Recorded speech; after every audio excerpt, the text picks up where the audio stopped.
We come together this morning in gratitude and humility to remember those who have served, to honor the strength it takes to keep faith when faith is tested, and to kindle again the light of peace within us.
Good morning.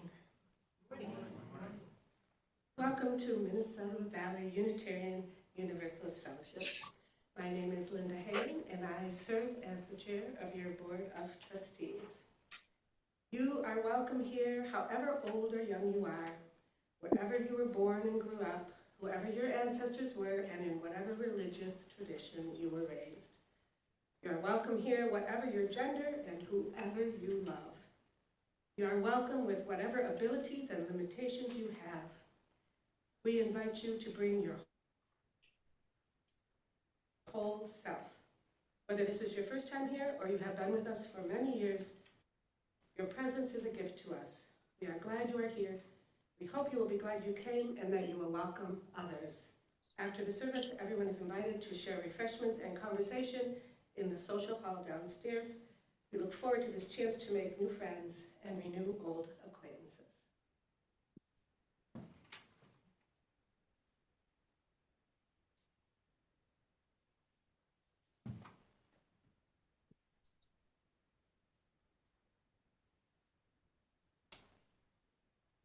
We light this chalice as a beacon of hope, a reminder that courage takes many forms. Some serve with weapons, some with words, some with the strength to keep faith when faith is hard to find. May this light guide us toward understanding, compassion, and the peace we continue to seek together.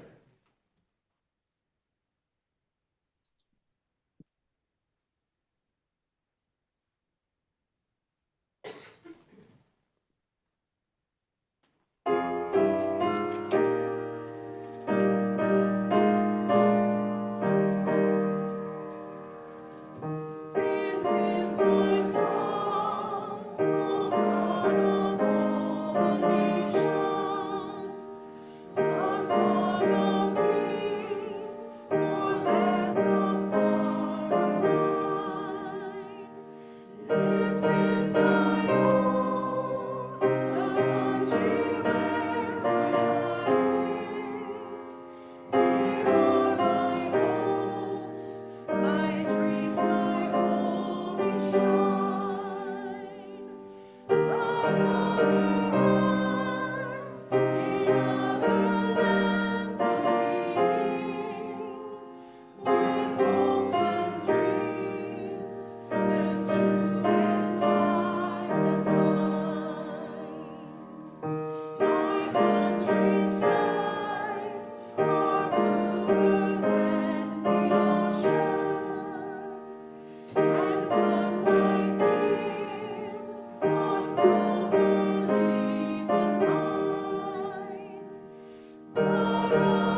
Good morning.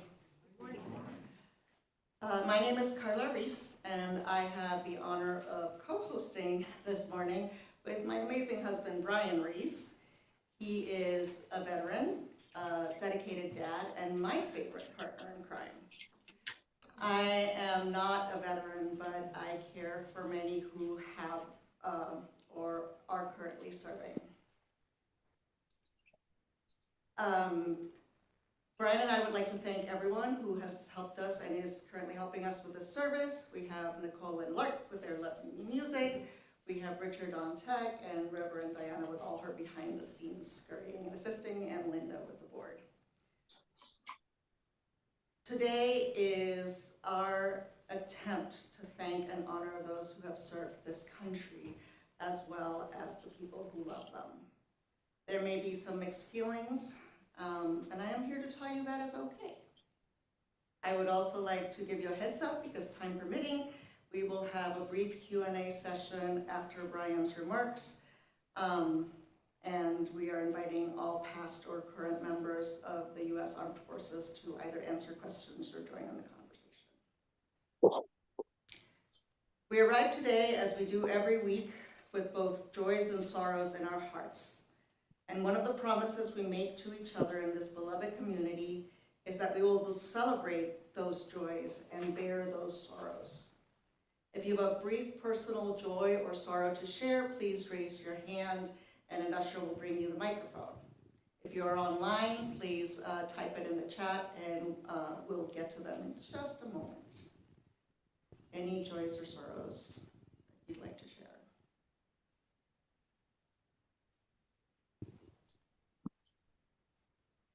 Richard, do we have anything online?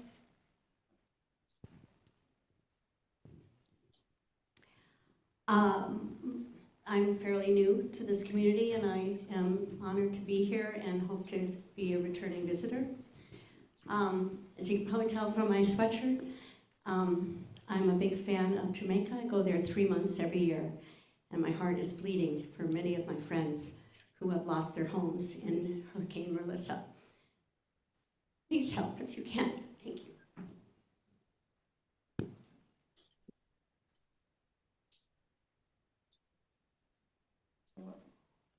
Anyone else?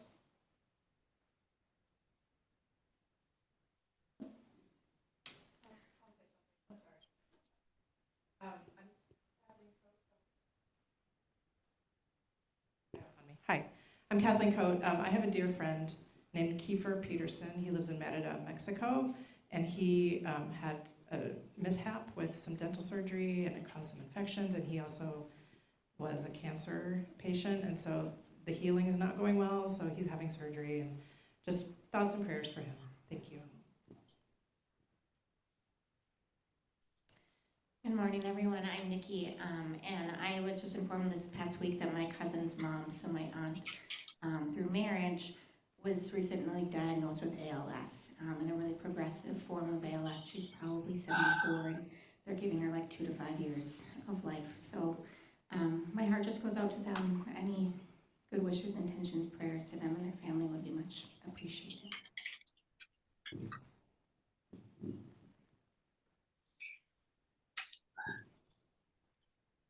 We hold these thoughts in our heart, as well as sorry.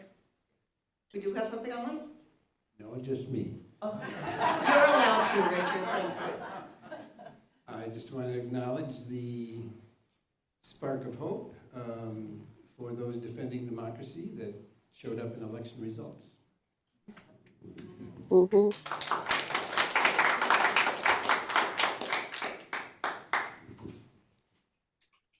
We hold these in our hearts, as well as any joys and sorrows that may remain unspoken. Now, if we will all join in the musical response.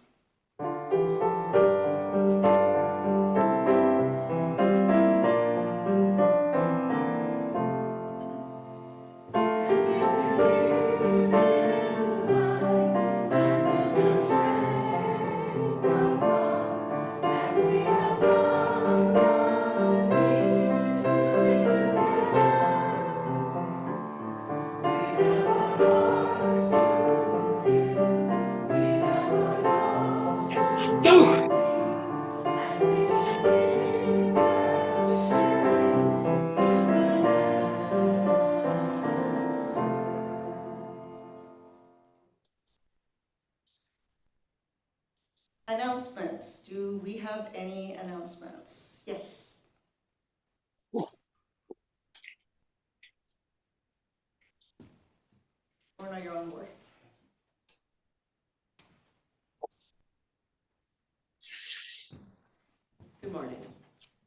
I'm Barb Becker, and I am here today to talk again about LIFT, Learning and Fellowship Together. We had a speaker last Saturday, and it was a delightful speaker, but we had very few people in attendance. So we are pushing forward. You're going to hear about us a lot. December 6th, downstairs in the fellowship room at 10:30, Learning and Fellowship Together, better known as LIFT. We'll be hosting speaker Dr. Maureen Reed, physician and former executive director of the Nobel Peace Prize Forum. The title of her talk is Women Who Rock the Boat. The cost is $5 for the session, or $25 to join LIFT for the year. If you would like, either bring your lunch or you can order a lunch. See the Friday newsletter to see how to order a lunch and how much it costs, and stay for fellowship. We hope to see you there.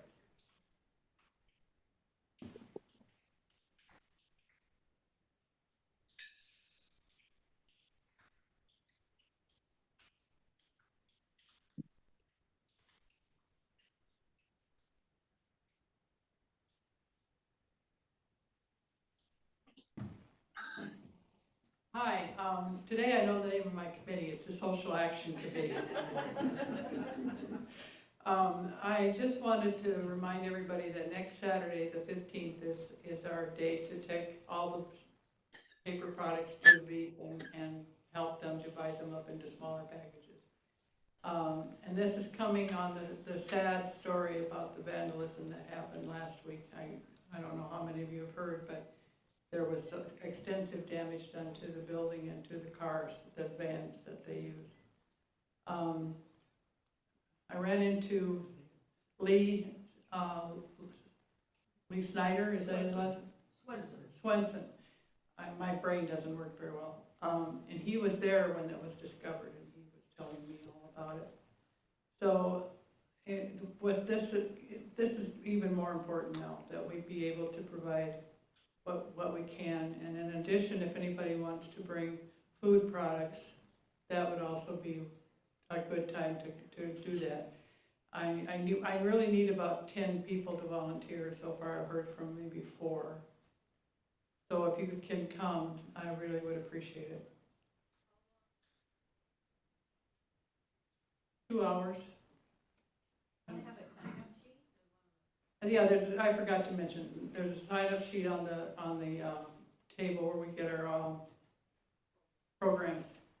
So, if you can help, we really appreciate it, because there's such a terrible need, not just nationwide, but at our local level.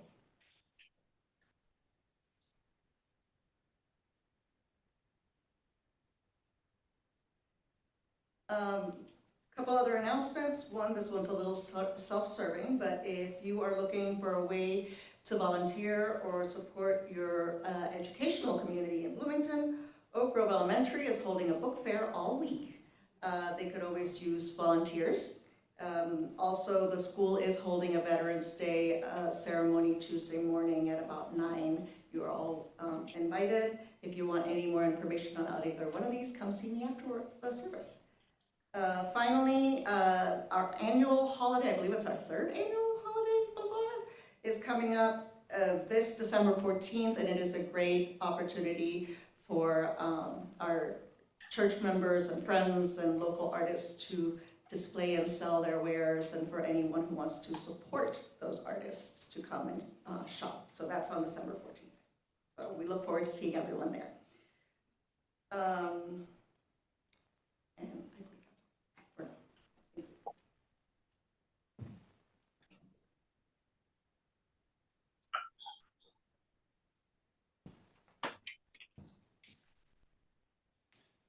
Okay, offering space. Generosity is one of the spiritual qualities we aspire to, and one of the practices we nurture in this community. With our offering, we give of our resources to support the work of this congregation. We know that giving financially is only one of the ways we support that work. We do it too with our time and our talents. All 3 are necessary for the vital work we do, for each other and for the wider community. We donate half of our collection each Sunday to support one of our community partners, organizations who are in alignment with our values. For November, our sharing partner is Beacon Interfaith Housing Collaborative.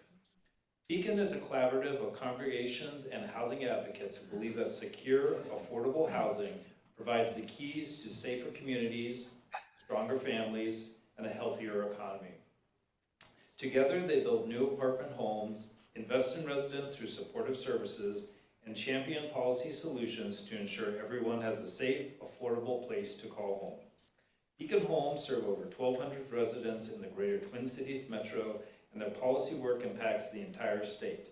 They believe that quality, affordable homes belong in all communities. You can give in person as baskets are brought around, or online using either the QR code on the screen and on the printed order of service, or the donate online link on our website. Please give as generously as you are able.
Good morning, everyone.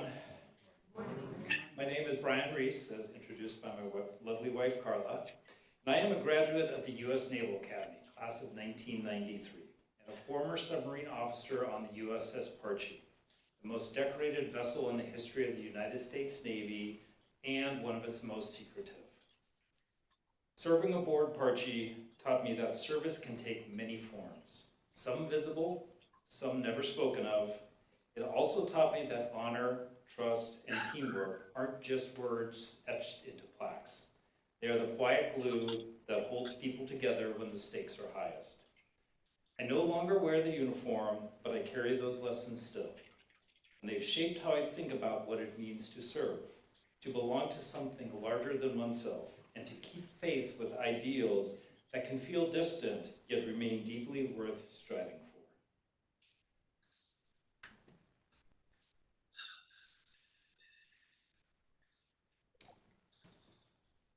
I ask a simple but profound question. What is a veteran? A veteran is someone who has served their country, not only in times of glory, but in times of doubt and division. Someone who has given part of their life to something larger than themselves, and who carries both the pride and burden of that service. President Dwight D. Eisenhower, himself a soldier and a leader who had seen both the cost and the necessity of service, captured that spirit in his 1954 proclamation establishing Veterans Day on the anniversary of the end of World War I and after 2 other wars. Quote, on that day, let us solemnly remember the sacrifices of all those who fought so valiantly on the seas, in the air, and on foreign shores to preserve our heritage of freedom. And let us reconsecrate ourselves to the task of promoting and enduring peace so that their efforts shall not have been in vain. President Dwight D. Eisenhower, Proclamation 3071, October 8, 1954. This morning, we would like to take a moment to honor those among us who have served or who continue to serve, and the families who stand beside them. If you are a veteran or are currently serving in the U.S. Armed Forces, would you please rise or raise your hand so that we may recognize you?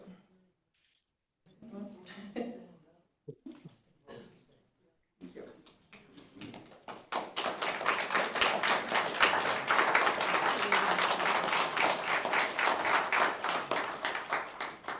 Thank you for your service.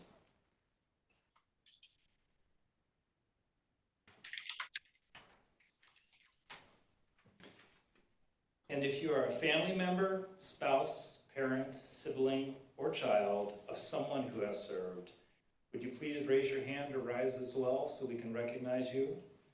Your love, your patience, and your courage are part of this story as well.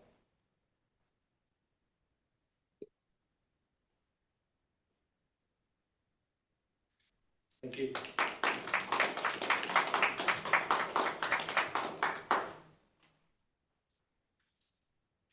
When I arrived at the Naval Academy in 1989, America was building towards President Reagan's vision of a 600-ship Navy.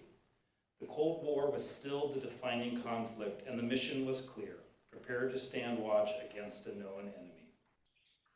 By the time I graduated, the Berlin Wall had fallen. The Cold War was over. The clear lines of good and evil, us versus them, had blurred. The world I entered as an officer was one already shifting towards new kinds of wars, ones fought not just with weapons, but with uncertainty. Like many who have served, my understanding of what it means to serve has changed over time. When you're young, service can feel like duty, challenge, or even adventure.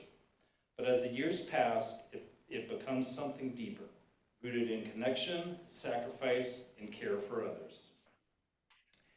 And for me, the ideals of freedom we speak of, and still, as a nation, struggle to realize, are not just American ideals. They are human ideals. They belong to every person, everywhere, whether they know it or not. To serve at its best is to extend that freedom, that dignity, that right to live without fear to as many as possible. So today, I want to ask, what does it mean to serve when conviction and conscience are tested? When the leadership does not believe in you? I served in submarines, where space is tight and privacy is non-existent. And trust is everything.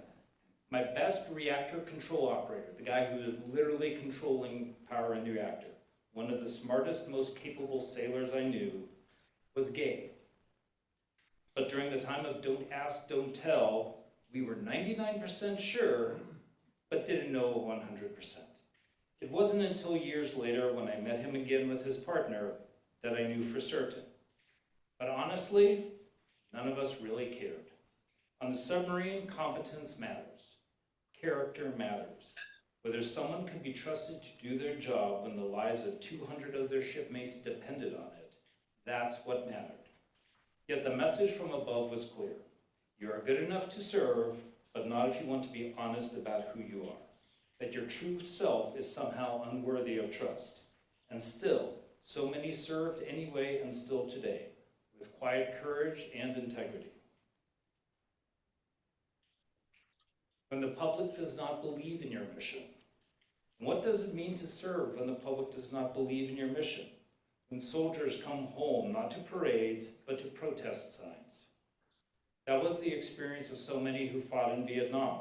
Men and women who answered their country's call, often without choice, only to return to a nation that could not separate the war from the warrior.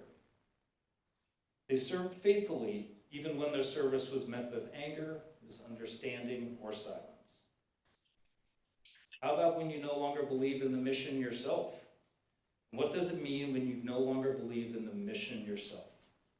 Yet your oath, your comrades, your duties still bind you to it. For some of us, that came after the Cold War, when the clean lines between defense and offense, peacekeeping and politics started to blur. When serving freedom could mean patrolling in places where freedom was hard to define. That's a lonely kind of service.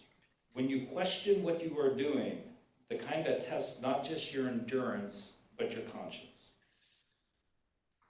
When you do not agree with your government's policies. And what does it mean when you do not agree with the policies of the government you serve? When conscience whispers that following orders alone is not enough. That question echoes through every generation of service members. From those who challenged segregation in the ranks, to those who fought for and those continuing to fight for women serving in combat roles. The courage to uphold your values in service is no different from the courage to hold your government accountable to its ideals. When you are compelled to serve. And finally, what does it mean when you are compelled to serve, by draft or by circumstance, when choice itself is no longer a luxury? Many have served that way. Some didn't want to, some didn't believe in the cause, but they went because their country asked them to, and they did their duty the best they could. And for some, the military is simply a better life, a place where you know where you will receive your next meal and a place to sleep. But the choice is 4 a.m. forced marches or something even worse. Their service is no less honorable because it wasn't chosen or the choice was not much of a choice.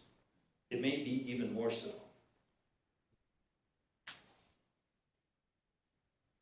Each of these stories, each question, is about the same collision between service and conscience.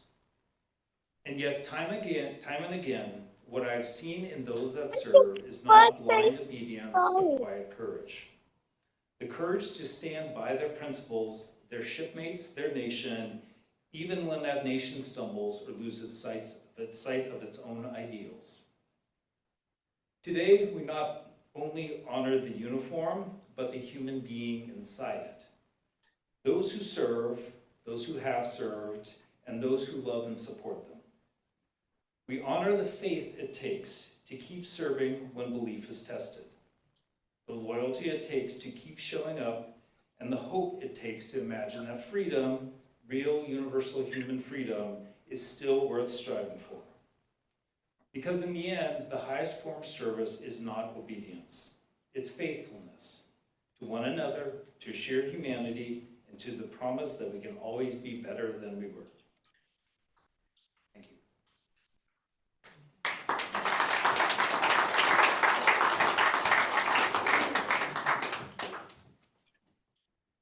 Hi. So we do have time for a bit of a Q&A.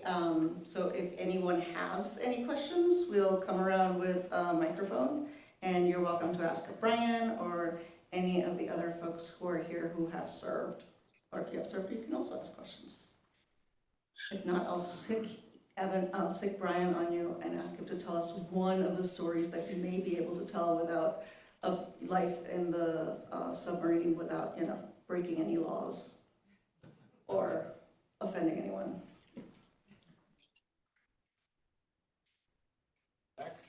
Kelly? Hi, I'm Kelly Hughes. I've been here for a lot of years. I just want to say that was beautiful. I love the idea of your expression of quiet courage and faithfulness, so thank you for that. Thank you.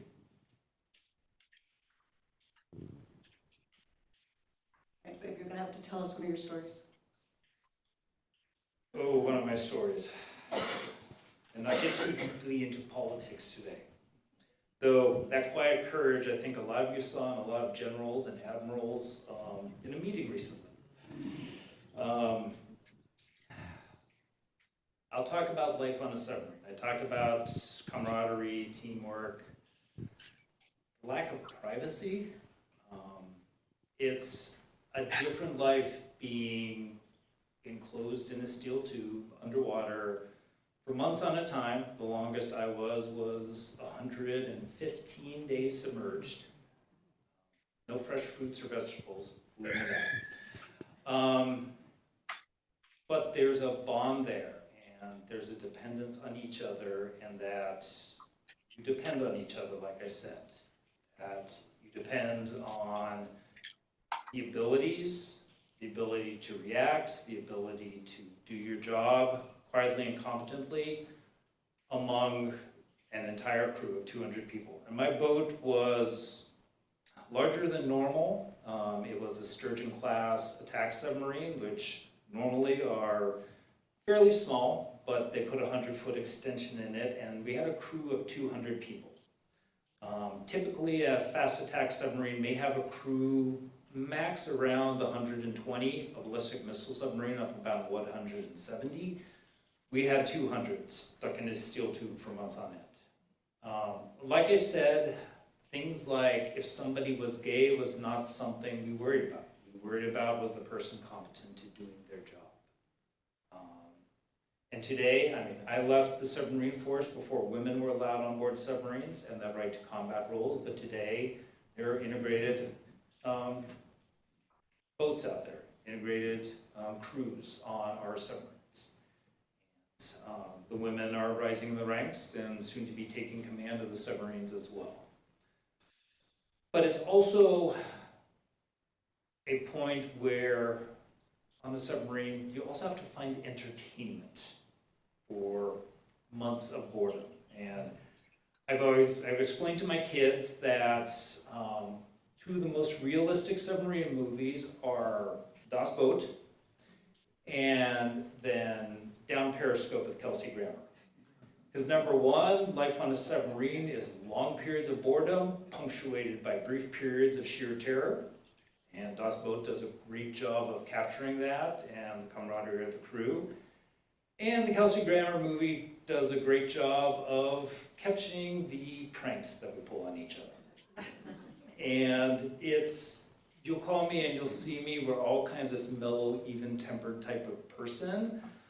But the types of pranks we pull on each other are probably unrivaled. Good example is one time my chief engineer, the one who's ultimately in charge of the nuclear power plant and everything, had been up for about 36 hours straight and finally got to get some sleep.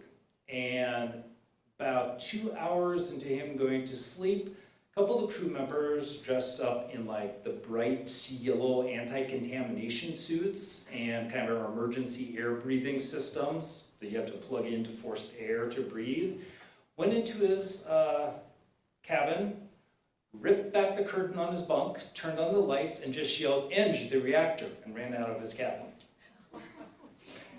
Those were the sorts of things that happen just regularly on the submarine. We'd be at battle stations, and everybody was at their assigned battle station's location, and somehow the commanding officer's door left his stateroom and ended up somewhere else in the boat. And we all stayed on battle stations until it had promptly returned. But that camaraderie, that pulling practical jokes on each other is kind of one of the signs of the teamwork, that ability to get through it together. And it's a different life. I chose to get out of submarines because I did not want the conditions of the life overall. When I left the service, it was a decision, not that I didn't want to be a submarine officer, but a decision I did not want to live a life of 70% of the year at sea, 14-hour workdays in port where families didn't see their kids. I mean, their fathers left before they were awake in the morning, came back home after they were asleep at night, and an 80% divorce rate. I just figured that sort of life, there are things in my life that were more important than that, and that's why I chose to leave the service. But I still keep in touch with a lot of the people I served with. On Facebook and in other ways, we still have that camaraderie with myself as an officer, to the other officers I served with, to my commanding officer, and then to some of the enlisted that I also served with. And it's a tight bond that we keep together, that we serve together, and at times still try and play jokes on each other when we're able. Anybody have any questions, other thoughts? I know my remarks were a lot shorter than normal, but. Thanks to you, of course. We'll bring. Hi. Well, one of the big questions everyone has is with current politics and Trump and the military. And one of the questions is probably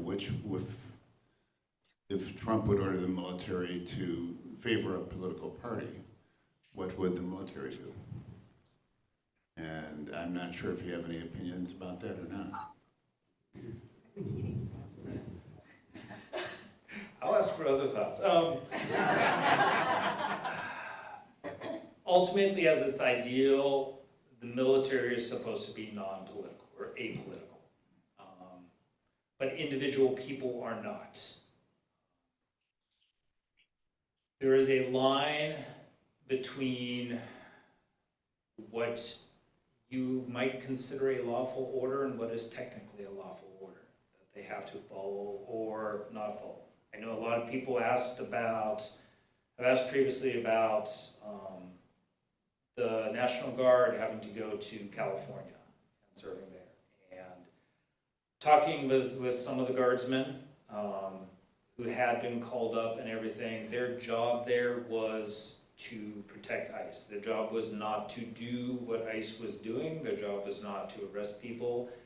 Their orders were simply to protect the ICE buildings and protect the ICE members who were doing what they were doing. And no matter how much the National Guardsmen who went there might agree or disagree with what was happening, there was nothing about their orders to protect those people that was unlawful. So they had to do it. And it's kind of one of the burdens of being in the military sometimes, and when I talked about conscience being tested is, at the end of the day, is the order you are getting an unlawful order, or is it not? And today, I think that is going to become a lot grayer and grayer than it has been in the past. I mean, we have heard of times of events in wartime in the past where soldiers have been ordered to or have shot on unarmed civilians, and the escalation there, that concept of what is an unlawful order. But in times like this, I think we're going to see things that are grayer and grayer. I think you saw, I mentioned it, but I think you saw the opinion of the sailors and Marines and airmen, the admirals and generals, and kind of their quiet reaction to what was being said to them recently in that meeting. And it's, at times, they will push back, they will do everything they can to remain apolitical, but it's going to be a challenge for some of them when it comes down to that question of, should I be doing this or should I not be doing this? Already there are a number of people who have left the service because they see things happening that they can't condone and they can't agree with. But like I said, the military is supposed to be apolitical, but people are not. And that's where some of the challenge comes, because you've seen it already. They will go through people until they find people who agree with them to sit at the top levels of the military, the Pentagon.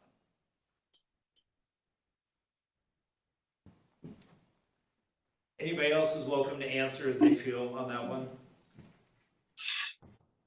I do, as a personal note on that, I am president of the United States Naval Academy Alumni Association for the Upper Midwest chapter.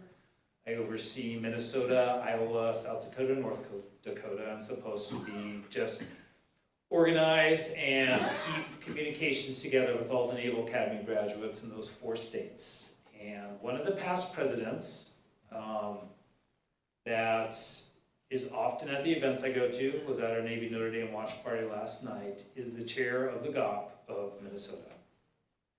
And if any of you have ever heard of Alex Blekesh, that is who it is. He was a Marine pilot, class of 1974 from the Naval Academy, flew F-4 Phantoms, and he brings political statements to almost every event we have. And at times, I have to bite my tongue. I have to swallow my pride, do not say anything, hold it to the limit of when if he does get out of hand, I will step up and say we are an apolitical group. But it is tough at times. And some of those same personal battles are going on within the military, within the highest ranks of the military today. That do I speak up, or do I just hold my tongue for now until it gets too bad? And what does too bad become for them? We can sit here and everybody can say it is already too bad. We know there are things out there that are already too bad. But when you are a career in the service, it's been your life, your service, you have those under you that need your support, your care, your overwatch. It's a lot harder to make that decision, to fight with your conscience and say, I've got to stand up now knowing it's going to be the end of my career. And that's it, I'm going to be forced out. But we are seeing people stand up. We are seeing people leave the military and starting to talk. We're seeing them in different states running for office. And we're seeing veterans speak out more and more about how this is not what they signed up for the military. As I mentioned in my talk, you hear things about women in combat, women serving on submarines. I think the U.S. Navy SEALs, as a SEAL operator, is the only spot that women are still not allowed. But they can be the boat captains for the special operations delivery boats and other forms in that service. But women have fought a long battle to be able to serve in the same way that men have served. And today, it's now coming around to opinion, and the Secretary of Defense, and I'm not going to say what he's calling himself, but the Secretary of Defense says that it's a man's military and women should not be in these combat roles. And they have fought long and hard. We've seen, from the Don't Ask, Don't Tell days of when I was in the military, fought long and hard for LGBTQ members to serve openly in the military, and that is slowly going away again. And it's hard for some of these people. That my talk today and that idea of when it's a battle of service and a battle of conscience is a really hard one to deal with. And they're no less courageous when they can't stand up right now, or they can't find the courage, the strength to stand up, than the ones who are speaking up. It's a tough battle, and like I said, it's separating the war from the warrior, separating the people from the politics is often very hard.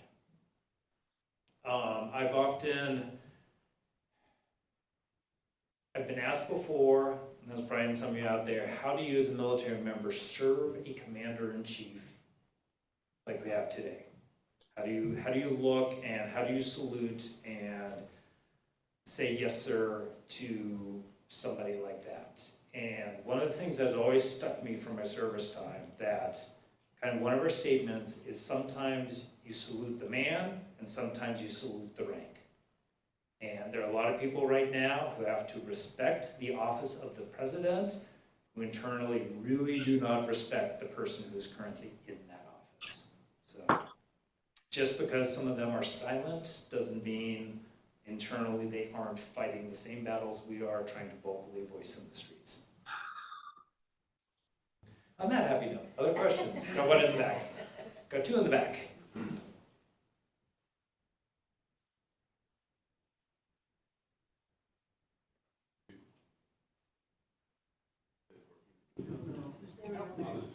No, hold on.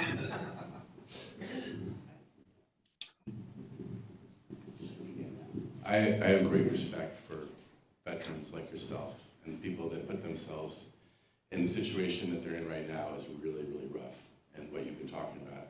I do know that organizations in Minnesota have worked to engage with the sheriffs of the counties, including Hennepin County, and they were able to get them to make commitments not to work with ICE.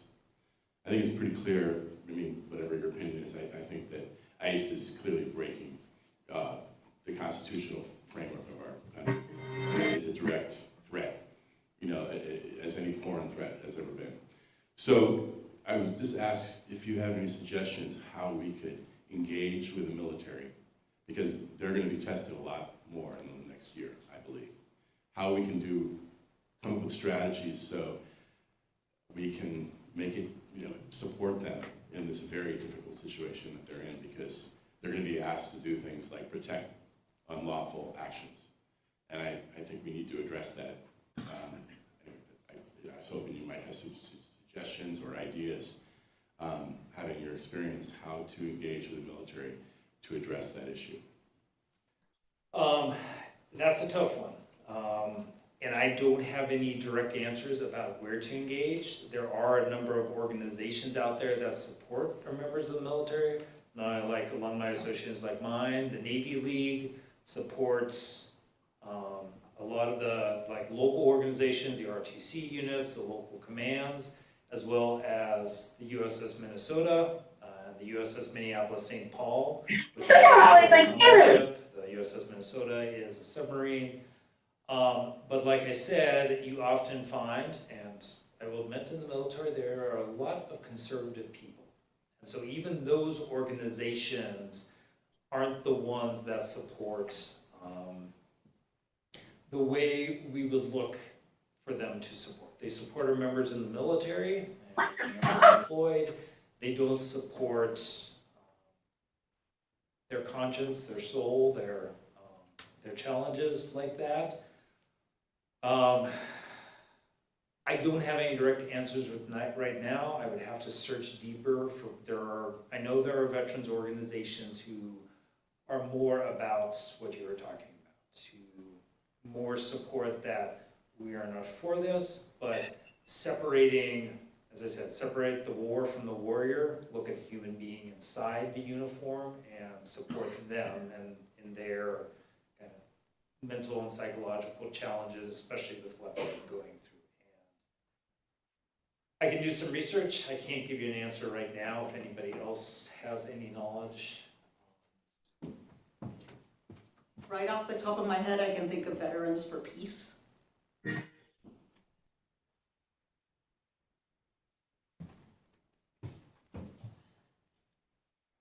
had another question in the back. I was just curious, kind of along the lines of what Steve was saying, like the likelihood of the military being used not maybe directly to support a political candidate, but to sort of cause interference or to make it harder for people to vote in certain cities.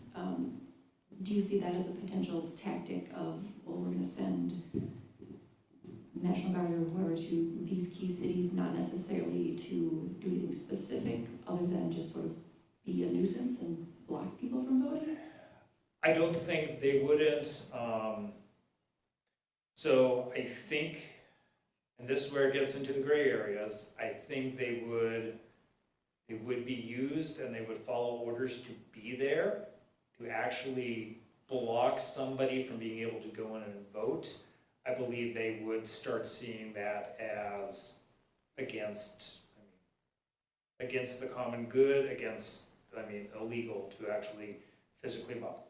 Could they be there and be intimidating to people trying to vote? Obviously, and there's nothing that would prevent them from being ordered to be there. But for them to actually engage, now, once again, for them to protect somebody else that is doing it, that gets into a strong gray area, and like the National Guardsmen had to go to California, there's a balance between, what is actually their orders and what are they there to do?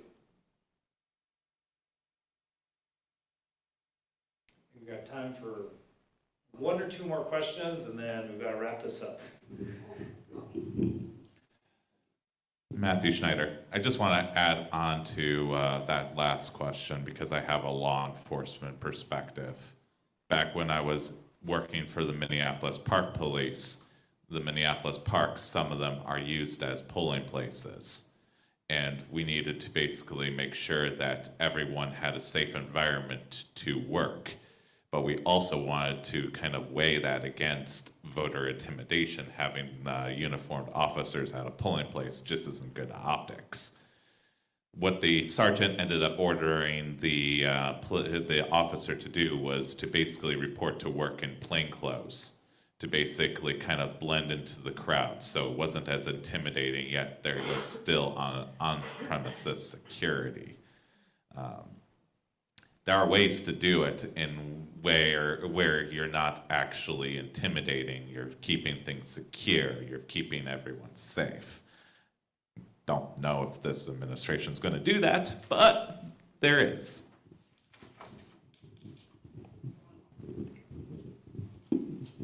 I'm Mimi Law, and I just want to thank you guys so much for what you've done. It is. Oh, good.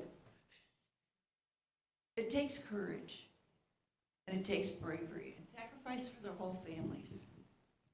Oh, I have to hold it closer.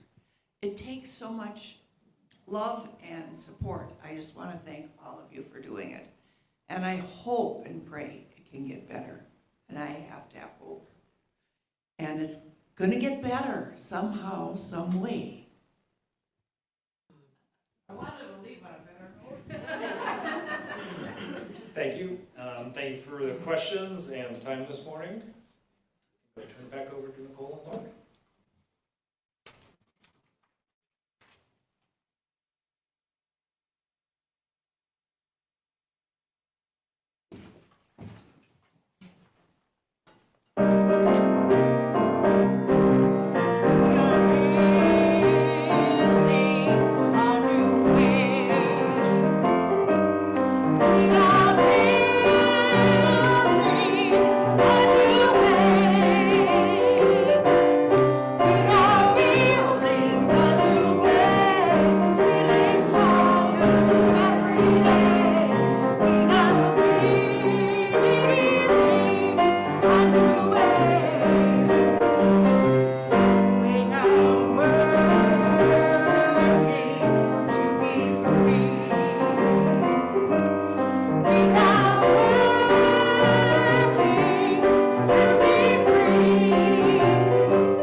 Such a good one.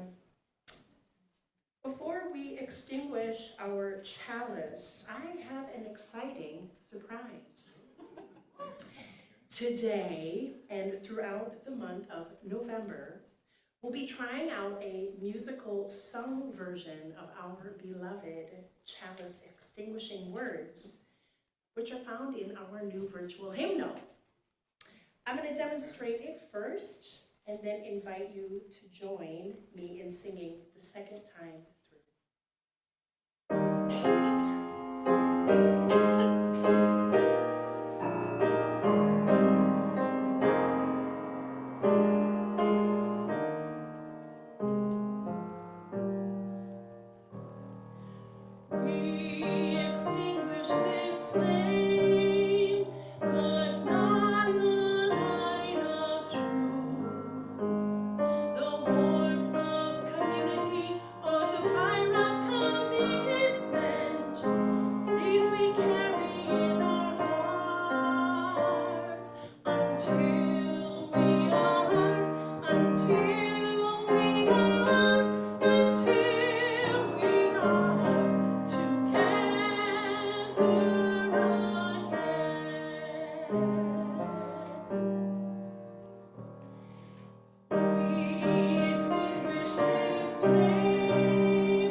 May